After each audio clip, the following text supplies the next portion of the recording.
नमस्कार विद्यार्थी मित्रांनो, आपण बघत आहात YouTube channel medical admission guidance. या चॅनलद्वारे मेडिकल ॲडमिशन संदर्भात लागणारी सर्व माहिती विद्यार्थी व पालक यांच्या गरजा घेऊन वेळोवेळी प्रसारित केली जाते। तरी अजून हा चॅनल सबस्क्राइब करा, बेल आयकॉनवर क्लिक करा आणि आपल्या मित्रांना शेअर करा।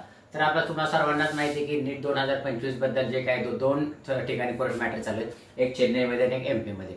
चेन्नईच्या हायकोर्टाने निकालावर स्टे द्यायला पूर्णपणे नकार दिलेला आहे आणि एनटीएला त्यांनी सांगितलेले की तुम्ही तुमचा निकाल देऊ टाका, पण उद्या परत त्यांची हिअरिंग आहे चेन्नई न्यायालयामध्ये। उद्या म्हणजे 6 जूनला परत हिअरिंग आहे।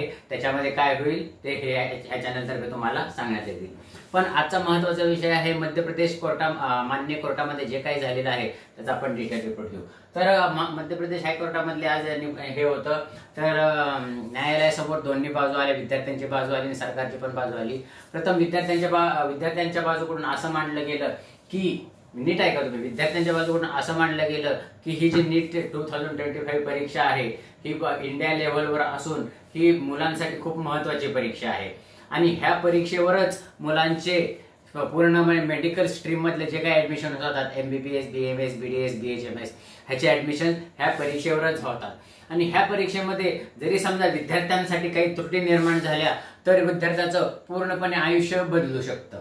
तर एखाद्या विद्यार्थ्याचं जरी आयुष्य बदललं तरी ते खूप प्रॉब्लेम मध्ये येऊ शकतं। तर त्याच्यामुळं त्यांनी विनंती केली की मान्य न्यायालयाला की एनटीएला सांगावं की त्यांना आमची विद्यार्थ्यांची अशी मागणी आहे की तुम्ही आमची परीक्षा परत घ्या।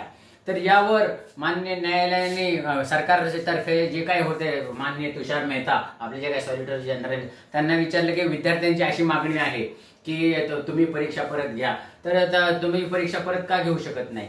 तर त्यांनी असं म्हटलं की ही परीक्षा खूप मोठी आहे, राष्ट्रव्यापी परीक्षा आहे, तर लगेच 8 ते 10 दिवसामध्ये ही परीक्षा आम्ही कंडक्ट करू शकत नाही, त्याच्यासाठी जास्त वेळ द्यावा लागेल।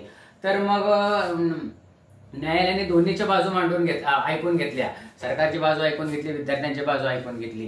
तर तुषार मेहता आपले जे सरकारी वकील आहेत त्यांनी पण असं सांगितलं की जिथं काही जे प्रॉब्लेम झालेला आहे मध्य प्रदेश इंदोर एरियामध्ये जिथं प्रॉब्लेम झाला आहे तिथं टोटल विद्यार्थी किती होते? 8790। नीट लक्षात घ्या, जिथं प्रॉब्लेम झालेला आहे त्या एरियामध्ये त्या विद्यार्थ्यांची संख्या होती 8790।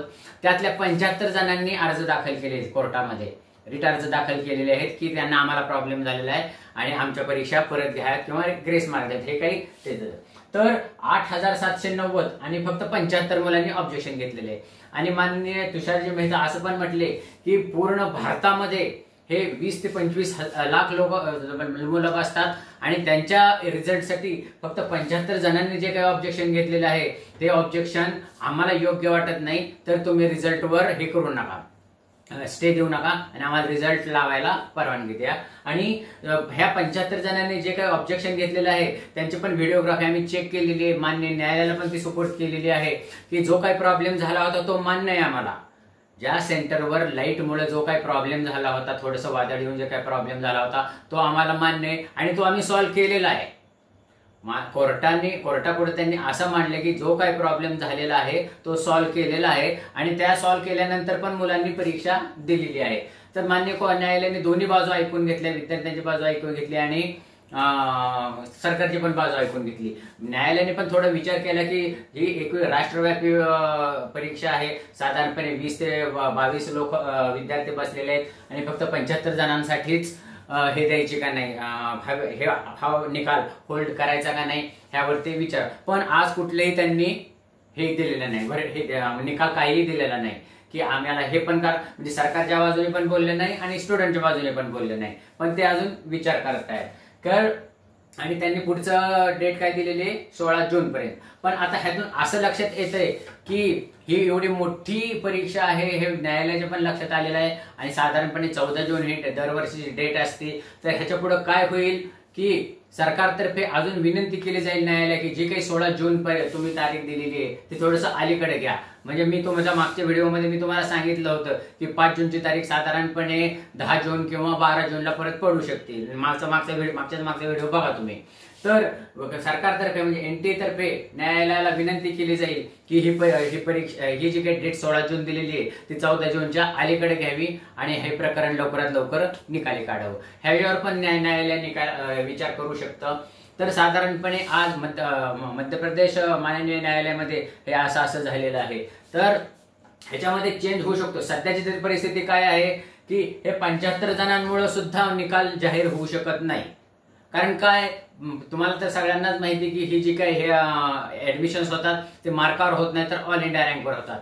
आणि जर हे 75 जणांचा निकाल जर हे द्यायचा ठरवला, नंतर द्यायचा ठरवला, तर मग हे 75 जणांना ऑल इंडिया रँक कुठला द्यायचा, आणि तो ऑल इंडिया रँक अगोदरच्या विद्यार्थ्यांना जो दिलेला आहे मग त्यांच्यामध्ये बदल होणार आणि ऍडमिशन प्रोसेस होऊ शकत नाही।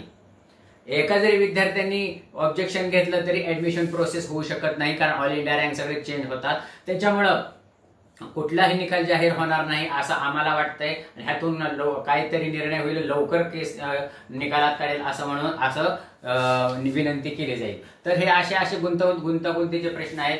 मला वाटतं की तो आता ह्याच्यामध्ये महत्वाचा विषय म्हणजे 6 तारीख उद्या चेन्नई हायकोर्टामध्ये परत हे हिअरिंगला येणार आहे। माननीय तिथलं न्यायालय काय निर्णय देतील ते उद्या आपण बघूच आहे। मला वाटते की ह्याच्यामुळे तुम्हाला मध्य प्रदेश केसची काय परिस्थिती आहे हे तुमच्या लक्षात आलं असेल। या भाषेत माहितीपूर्ण व्हिडिओसाठी हा चॅनल सबस्क्राईब करा, बेल आयकॉन करा आणि मित्रांना शेअर करा, कारण हा चॅनल मेडिकल ऍडमिशन पर्यंत तुम्हाला योग्य ती माहिती पुरवणार। एवढं गुणाचा विषय थांबवतो। जय हिंद, जय महाराष्ट्र।